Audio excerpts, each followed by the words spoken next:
Seth Niswanger, and I will be discussing Sharif's social judgment theory. Social judgment theory describes the way audiences arrive at attitudes regarding subjects they are exposed to. Understanding the way people form opinions and develop attitudes towards various issues allows a speaker, writer, or salesperson to create a presentation that will successfully make his or her point.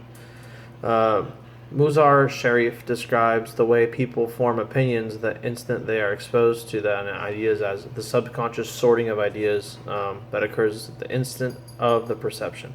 According to Sharif, people develop reference points throughout their lives that they use to quick analyze new information that they receive. Sharif's analysis of how people respond to new ideas based upon personal standards become a model study in the 1961 study.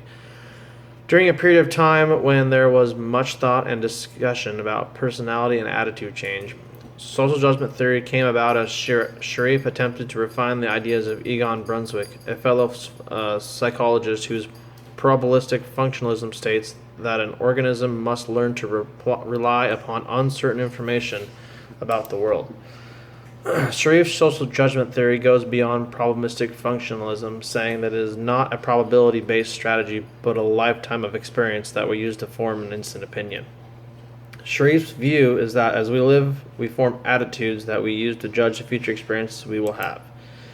Sharif's three latitudes of acceptance, rejection, and non-commitment offer a look at how people arrive at their attitudes.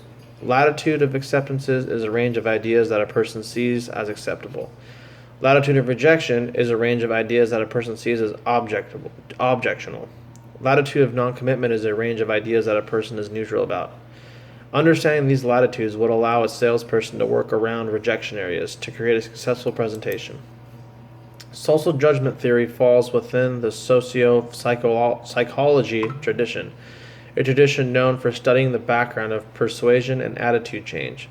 Because persuasion is such a big part of the selling, the socio-psychological tradition and theories like social judgment theory provide to be used careful to business applications is why we choose this theory to study. As far as the application in the business world, Larry M. Newman, in his study of marketing campaigns for Ford Pinto, found that Sharif's social judgment involvement approach was shown to be relevant to attitude change created from automobile demonstrations.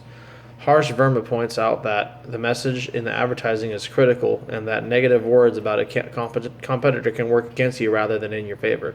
If Pepsi wants to win a cola wars, it cannot afford to blindly start attacking Coke. If Pepsi wants to win a cola wars, it needs to kind of come with the same factions that it comes to help and not attack Coke. It must obtain finer details about the attitude and the commitment of the customers. The nature of the content and tone should accordingly be determined. Communication in the competitive scenario is not about what you throw, rather it is what the customers pick up. Social judgment theory stands out to me because understanding the way people form opinions and develop attitudes towards various issues allows a speaker, writer, or salesperson to create a presentation that will successfully make the point that he or she is trying to make. It is an effective method for evaluating people's attitudes towards an issue or product that is mostly useful in a situation where a speaker is trying to create a persuasive strategy.